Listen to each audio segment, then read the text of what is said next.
E aí, tudo bem? Nosso papo hoje é sobre o parnasianismo, que é a arte da Belle Époque. Vamos falar um pouquinho sobre a arte do final do século XIX e a arte desse período. Então vamos lá. Você sabe que todas as vezes em que a gente fala sobre alguma escola literária, alguma estética da arte, a gente precisa sempre falar primeiro do contexto histórico. E em qual contexto nós estamos agora? Estamos no final do século XIX. É um período de muita prosperidade do capitalismo, é o período que a gente chama de Belle Époque, é um período de muita paz e de muita tranquilidade lá na Europa. É um período que é chamado de Belle Époque, de a Bela Época, porque nesse período é um período de paz, é um período em que não há guerras, é um período de tranquilidade entre os países europeus. É um período em que quem tem dinheiro está se dando muito bem. É um período de muita prosperidade do capitalismo. Nesse contexto, vai surgir uma expressão artística chamada o parnasianismo, que a gente vai falar que é a arte da Belle Époque.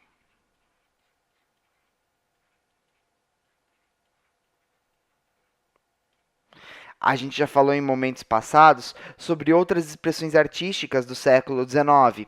No século XIX, você se lembra que nós falamos no início dele, né, sobre o romantismo e falamos na segunda metade do século XIX sobre o realismo e o naturalismo.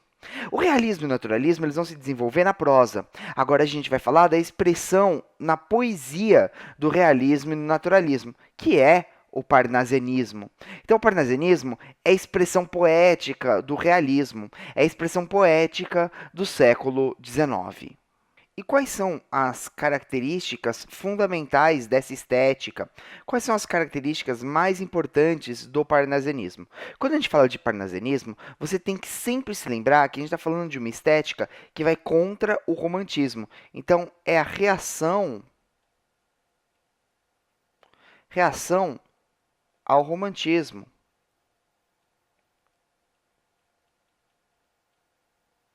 Se o romantismo é uma arte de emoções, se o romantismo é uma arte de paixões, o parnasianismo é uma arte de valorização da razão. É a racionalidade que aparece aqui no parnasianismo. Outra característica muito importante dessa estética é o esforço poético.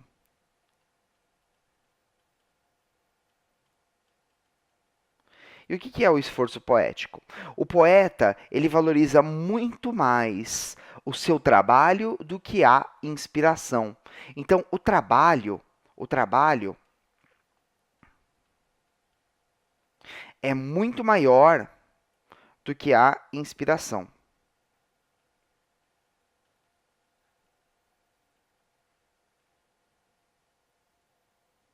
Outra característica bastante importante do parnasianismo é a valorização da estética.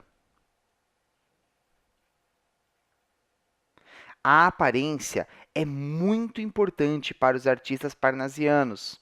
Então, a aparência é muito mais importante do que o conteúdo, por exemplo. Então, há aqui uma valorização bem grande da estética, da aparência. Há uma busca constante pela beleza também. A busca pela beleza. Para os poetas parnasianos, a beleza ela é gêmea da verdade.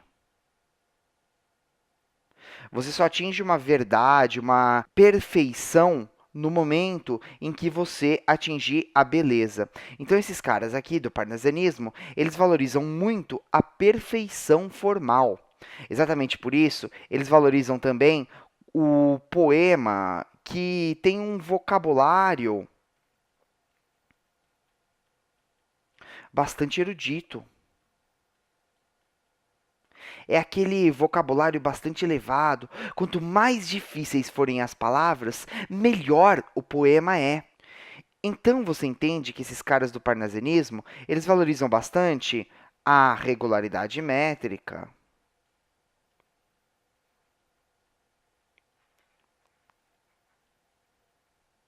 e, portanto, eles valorizam também as rimas. O poeta parnasiano, então, é um poeta que valoriza muito a forma, é um poeta que valoriza muito a aparência. Então, o parnasianismo, ele é um movimento que a gente entende como o movimento da arte pela arte. Porque é uma arte que valoriza, sobretudo, a aparência. É uma expressão artística que valoriza, sobretudo, a estética. Vamos ver um exemplinho aqui de um poema do Olavo Bilac. Dá uma olhadinha aqui comigo, ó.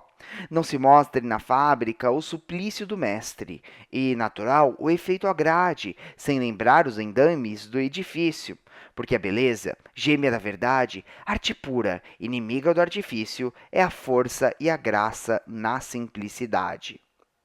Você observa que o poeta, quando faz a sua expressão artística, quando faz o seu poema, ele está aqui valorizando a forma, mas essa forma não pode evidenciar o esforço que foi exigido para se construir o poema. Exatamente por isso que ele fala: não se mostre na fábrica o suplício do mestre. Quando ele fala isso, ele está querendo dizer que quando você lê o poema parnasiano, você tem que ver uma grande beleza, mas que você não veja todo o esforço que o poeta teve. Em natural, o efeito agrade. Veja, o poema ele tem que agradar na leitura dele, sem lembrar os andaimes do edifício. Quando ele fala sem lembrar os andaimes do edifício, ele está querendo dizer que você deve olhar para o poema e não deve perceber todo o esforço que foi exigido na construção desse poema. E aqui ele está falando que a beleza ela é gêmea da verdade. Ou seja, para você atingir uma verdade, para você atingir uma perfeição moral e estética, essa perfeição tem que estar baseada na beleza. É a arte pura, é o movimento da arte pela arte. Vamos fazer um exercíciozinho do parnasianismo? Então vamos lá, força aí, você consegue.